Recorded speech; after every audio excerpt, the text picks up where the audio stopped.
Elanina Delgado, 67 years of age, once clung to the unshakable conviction that a mother's love was the most durable substance on earth, stronger than steel, softer than silk, and utterly incapable of fracture. She had nursed that belief through every hardship, through the sudden heart attack that stole her husband, Richard, 7 years earlier, through 40 years of balancing ledgers for strangers, while balancing her own grief, through the lonely evenings in the house on Mel Street where every corner still smelled faintly of Richard's pipe tobacco, and every Sunday she set an extra plate out of habit. She had raised Robert alone, her only child, and she had poured every spare dollar, every extra hour, every unspent dream into him. College tuition, the down payment on his first car, the seed money for his consulting business, $15,000 for a wedding that glittered like a promise. Each sacrifice had felt like planting a tree whose shade she would never sit beneath, but whose fruit she trusted would one day nourish her grandchildren. Family, she had told herself, was the single sacred thing that no market crash, no illness, no betrayal could devalue. She had been catastrophically mistaken. And the realization arrived, not as a thunderclap, but as a slow, corrosive drip that finally ate through the last illusion and left her standing in the ruins of everything she thought she knew. It began, as so many betrayals do, with ordinary happiness. Robert, 30, handsome in the careless way of men who have always been forgiven, announced his engagement to Helen, a soft-spoken third-grade teacher with a shy smile and a habit of bringing Elanina lilies whenever she visited. Elanina's heart lifted. After a parade of Robert's failed romances, here was someone gentle, someone steady. She pictured Sunday dinners stretching into decades, toddlers tugging at her apron strings, the green velvet armchair, old throne finally occupied by a new generation. She paid for the wedding without hesitation. The riverside venue with its string lights and parquet floor, the catered salmon and the three-tiered cake, Helen's lace gown that made her look like moonlight on water. When the newlyweds asked to rent the smaller of Elanina's to investment apartments for a token $300 a month, far below the $800 the market demanded, she agreed on the spot, insisting only that they sign a proper lease so everything stays clear and kind between us. Robert laughed, hugged her so hard her ribs creaked, and called her the best mother in the world. Helen brought flowers the day they moved in, and for half a year the arrangement felt like a small miracle. Those first 6 months were golden in retrospect. Though Elanina did not know it then, Robert paid on the first of every month. Crisp bills folded into an envelope marked Mom in his looping schoolboy handwriting. Helen phoned midweek for recipes or advice on soothing a colicky classroom pet. And Elanina felt indispensable, the way only a grandmother-in-waiting can. Afternoons found her in the green velvet armchair, legs tucked beneath her, steam curling from the white porcelain cup her own mother had pressed into her hands the week before she died. Outside the window, maple leaves turned the color of old pennies, and Elanina allowed herself to believe that loss had finally loosened its grip. Then the small erosions began: late arrivals, canceled dinners, texts that read swamped sorry in place of the warm chaos of family. When Robert did appear, he was distracted, thumb flicking across his phone screen like a man swatting flies. Helen's calls grew fewer, her voice thin and careful. One Sunday both came, and Elanina noticed the watch, heavy, Swiss, The kind of timepiece that cost more than her monthly mortgage. On Helen's arm swung a handbag, whose logo she recognized from magazine advertisements. $2,000 if it was a dime. Business is booming, Robert said when she asked, lifting his wrist so the crystal caught the light. Elenina smiled, but the arithmetic refused to balance. If the business was booming, why were they still paying $300 for an apartment that should have fetched $8? She said nothing. Mothers, especially mothers who have buried husbands and balanced books for 4 decades, learn to mistrust their own unease.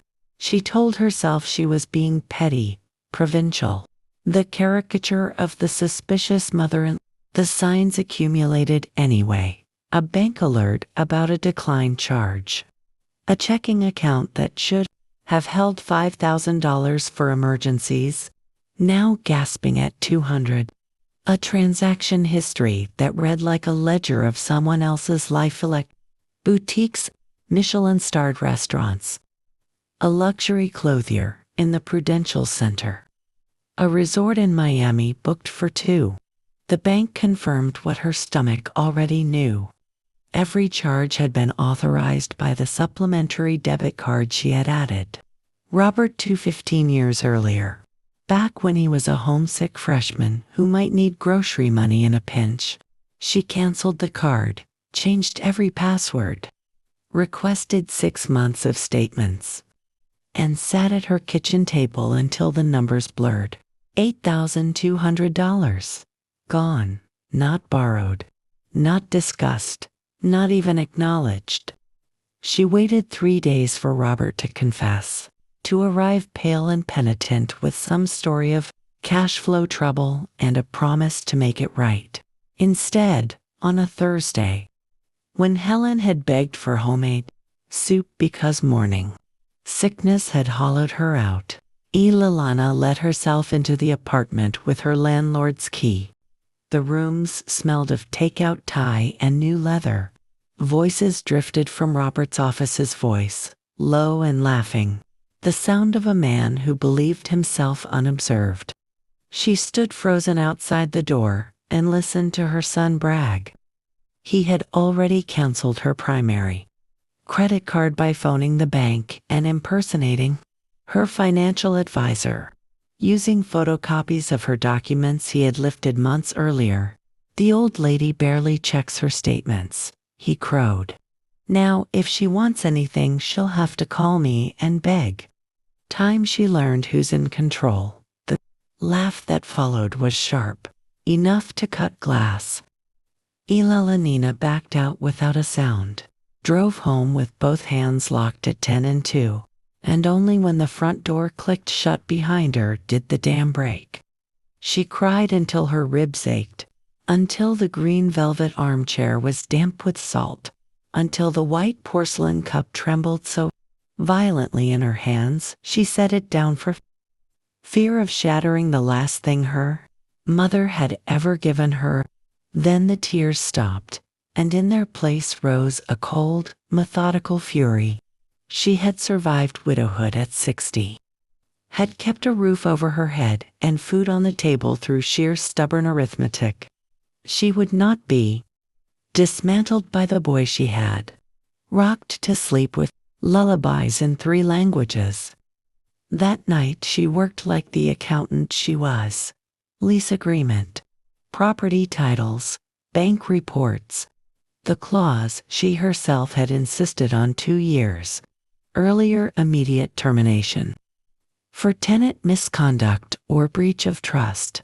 By dawn she had a plan, and by 8 o'clock she was on the phone with Eric Marshall, the lawyer who had shepherded her through probate after Richard's death. Eric listened without interruption, asked only for the documents, and scheduled a 3 o'clock meeting at his oak-paneled office overlooking the Charles River. He laid it out plainly. The fraud was provable, the clause enforceable. Eviction could be executed with 72 hours. Notice delivered by a judicial officer. Are you certain? he asked gently. He's your son. Elenina thought of the laugh, of the word beg, of the way Robert had lifted his wrist to show off a watch paid for with her grocery money. Schedule it for Monday at 6, she said, and her voice belonged to someone she had never met. Calm, metallic, final. Monday she watched from her parked car as the officer handed Helen the envelope. Helen's face drained of color. Her knees buckled, but she signed. Over the next 3 days, Robert called 16 times, left voicemails that escalated from confusion to rage, pounded on Elenina's door until the hinges rattled. She sat in the dark with the ringer off, sipping tea gone cold, letting him beg the way he had planned for her to beg. Helen phoned once, voice shredded. Robert had confessed everything, sworn he would repay, but they had no savings, no deposit for a new place. His business was a house of cards. Elenina's heart cracked for the girl, but the decision was carved in stone. The lease ends Friday at 6, she said, and hung up before the sobs could sway her. Friday she cleaned the house until it gleamed, watered plants that did not need watering, folded and refolded linen napkins. At 5:45, Robert began calling again. She silenced the phone. At 6 o'clock, Eric texted a photo. Boxes. Suitcases. Helen curled on the couch like a broken bird. The judicial officer standing sentinel. Robert had fled 30 minutes earlier, shouting that no one could do this to him. 20 minutes later, tires screeched in front of Elenina's house. The door shook under Robert's fists. She opened it without flinching. He stormed in, hair wild, shirt untucked, eyes red with fury and fear. "What the hell, Mom? You're putting us on the street." She invited him to sit. He paced instead, demanding explanations, offering payment plans, insisting Helen was innocent. Elenina opened the red folder. She had prepared bank statements, the transcribed phone call, the lease. She made him read his own words aloud. Now she have to beg. Time she learned who's in control. His voice cracked on old lady. When he finished, the paper fluttered from his fingers like a white flag. Then, as a last desperate card, he dropped to his knees. Helen was pregnant. 2 months. They had planned to tell her after the first trimester. The room tilted. Elenina saw the ultrasound in her mind before it existed. Saw the grandchild she had knitted booties for in secret. For one heartbeat she wavered. Then she saw the longer game. Give in now, and Robert would learn that a baby was a skeleton key to every lock she tried to set. "Congratulations," she said, ice over the tremor. "The eviction stands. You have until 11 tonight." He left cursing her bitterness, vowing lawsuits, promising she would never meet the child. The door slammed hard enough to rattle the porcelain cup on its saucer. At 11:30, Eric confirmed the apartment was empty. Locks changed, belongings removed in a rented truck. Elenina sat in the dark until dawn, holding the red folder like body armor, feeling relief and grief in equal measure, neither willing to claim victory. The weeks that followed were the longest of her life. Robert vanished. No calls, no threats, no shows of contrition. Helen phoned from a San Diego area code to say she was leaving him, that his rage had turned on her, that she refused to raise a child with a man who hated his own mother. 2 days later, she arrived by taxi with a paper bag, the handbag, the earrings, the silk scarfitums bought with stolen money.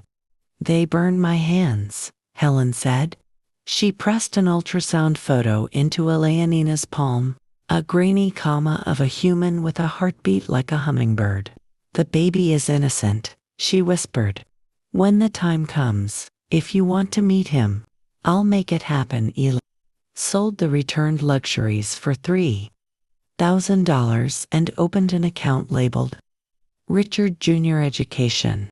She framed the ultrasound and set it on her nightstand where Richard Sr.'s photograph had stood alone for 7 years. Autumn arrived with a lawsuit. Robert, represented by a discount attorney smelling of desperation, sued for wrongful eviction and emotional distress. Eric dismantled the case in pretrial motions, but the courtroom drama still had to be endured. On a slate-gray February morning, Ella Lenina walked into the courthouse in her best beige suit, the porcelain cup wrapped in silk in her purse like a talisman. Robert sat opposite, thinner eyes sunken, hatred polished to a high gloss. His lawyer painted her as a heartless crone. Eric countered with spreadsheets, recordings, Helen's sworn affidavit from California. When Ella Lena took the stand, she did not raise her voice. She spoke of double shifts to pay tuition, of wedding checks written with shaking hands, of the night she overheard her son laugh about making her beg. The judge, a man old enough to have buried parents of his own, listened without expression. 40 minutes of deliberation and the gavel fell. Eviction upheld. $8,200 plus interest ordered repaid. Lawsuit dismissed. Robert's face went the color of ash. As the courtroom emptied, he approached her one last time. "I hope the money keeps you warm," he spat. She looked at him really. Looked and saw not her son but a stranger wearing his face. "I didn't lose a son," she said quietly. "You lost a mother the day you decided love was a line item on a balance sheet." He had no reply. Spring brought a phone call from Helen. Labor had started. Richard Jr. was on his way. 2 days later, Ella Nina boarded a bus to San Diego with a suitcase of hand-knitted blankets and a heart so full it frightened her. Helen's parents welcomed her like a prodigal daughter. The house smelled of cinnamon and baby powder. When Helen placed the newborn in her arms, 7 pounds 2 ounces, a shock of dark hair, eyes the color of Richard Sr. Tears fell onto the blanket she had spent sleepless nights stitching. She whispered promises into the curve of his ear. Stories of a grandfather who fixed bicycles with chewing gum and laughter. Of a grandmother who learned too late that love sometimes meant locking the door.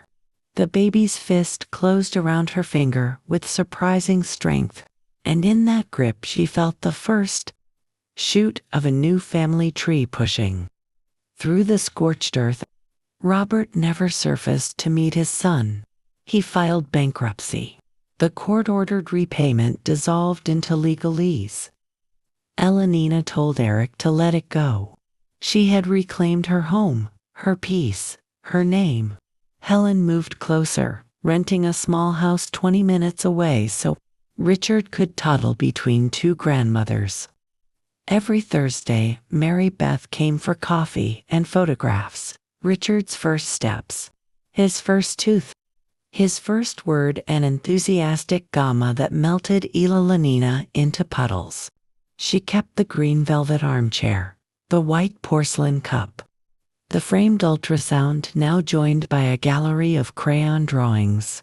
Some nights, she still woke reaching for the ghost of a little boy who no longer existed, but the ache had shape now, edges she could hold without bleeding.